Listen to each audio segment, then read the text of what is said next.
చంద్రబాబు నాయుడు గారు నిన్న 128 మీటర్ల చిన్న బ్రిడ్జిని ఓపెన్ చేసి ఓ పెద్ద కార్యక్రమానికి పెద్ద పబ్లిసిటీకి శ్రీకారం చుట్టాడు.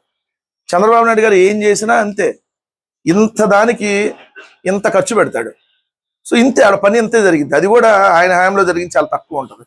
సో నిన్న ఇప్పుడు 128 మీటర్లకు సంబంధించినటువంటి బ్రిడ్జికి నిన్న ఆయన అంతర్జాతీయ స్థాయిలో కోట్లాది రూపాయలు డబ్బులు పెట్టి ఖర్చు పెట్టి పెద్ద పెద్ద యాడ్లు ఇచ్చినటువంటి పరిస్థితి ఇస్తూ ఇక్కడ పత్రిక నిన్న ఆయన మాట్లాడినటువంటి స్టేట్మెంట్లు మనం ఒకసారి గమనిస్తే ఏమంటాడు అమరావతి గురించి?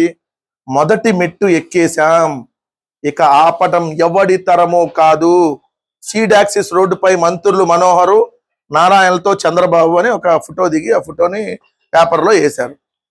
నేను అడుగుతున్నా చంద్రబాబు నాయుడు గారు మిమ్మల్ని సూటిగా, అయ్యా మీరు అమరావతి గురించి మాట్లాడుతున్నారు కదా, మీరు 128 మీటర్ల చిన్న బ్రిడ్జికి ఎంత పబ్లిసిటీ ఇచ్చారే, మరి ఇదే అమరావతికి సంబంధించి కనెక్టివిటీ కోసం గొల్లపూడి నుంచి చినకాకాని, మన టోల్గేట్ ఉంటుంది కదా, కాజా టోల్గేట్ అంటే, ఆ చినకాకాని వరకు 18 కిలోమీటర్ల ఈస్ట్ బైపాస్ రోడ్డును జగన్మోహన్ రెడ్డి గారు ముఖ్యమంత్రిగా ఉండగా నిర్మించారు.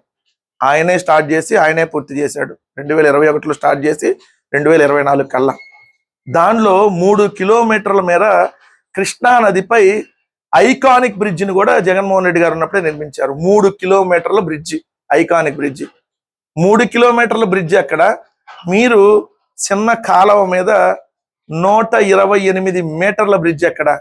దీనికే ఎంత పబ్లిసిటీ, దీనికే ఎంత హంగామా చేస్తున్నారే. దీనికోసం మళ్ళీ అంతర్జాతీయ పత్రికల్లో కూడా మీరు డబ్బులు ఖర్చు పెట్టి యాడ్లు వేయించుకుంటున్నారంటే మీరు ఇక్కడ మీ దగ్గర విషయం ఏమీ లేదు, పబ్లిసిటీ మాత్రం పీక్ ఉందనేది మరొకసారి అర్థం కావట్లేదా? అమరావతి వాస్తు గురించి ఒక ఆయన చెప్పాడంట, ఇక బ్రహ్మాండం, అసలు ఈ స్టీల్ బ్రిడ్జ్ కానీ పూర్తయితే ఇక అద్భుతం, అదర్హో అని చెప్పాడంట. మొన్నే కుంగింది ఆ స్టీల్ బ్రిడ్జ్, మీరు ఓపెన్ చేయక ముందే మర్చిపోయారేమో. అదే నా వాస్తు అంటే అమరావతి.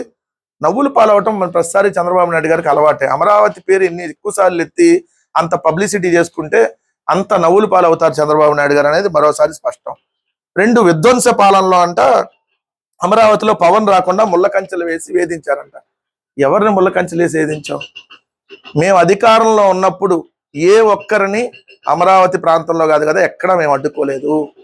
కానీ ఈరోజు ఏదైతే పెనుమాక, ఉండవల్లి ప్రాంతాల్లో వైఎస్ఆర్ కాంగ్రెస్ పార్టీకి సంబంధించినటువంటి మాజీ మంత్రులు, ఎమ్మెల్సీలు పర్యటించడానికి వస్తా ఉంటే రాళ్ల దాడి చేసింది మీరు కదా చంద్రబాబు నాయుడు గారు.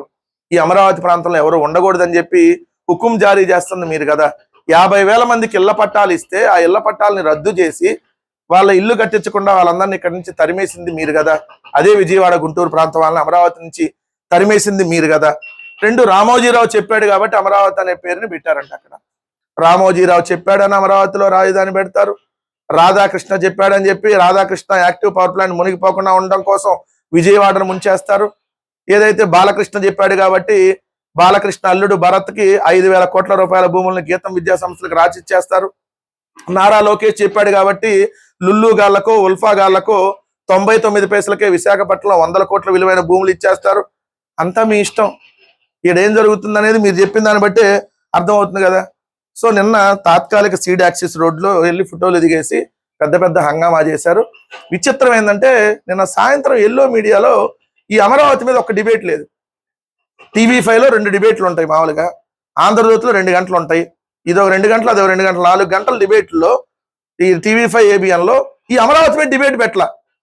మామూలుగా అయితే ఆ బ్రిడ్జి మీద ఒకడు పడుకొని ఒకడు నుంచొని ఒకడేమో దొర్లుకుంటా మామూలుగా డిబేట్లు పెట్టాలి కదా. అమ్మో బ్రిడ్జ్, అసలు ఈ బ్రిడ్జిలో పడుకోవాలనిపిస్తుంది, ఈ బ్రిడ్జ్ నుంచి ఈ బ్రిడ్జిలోనే అసలు ఇక్కడ దాన్ని వాటేసుకొని ఒకటి ఫోటో ఇవన్నీ పెట్టాలి కదా. నిన్న వీడియోలు, డిబేట్లు ఏం పెట్టలా. నిన్నంతా జగన్ గారి మీద పెట్టారు. అది తర్వాత మాట్లాడుకుందాం. ఇది అసలు సంగతి.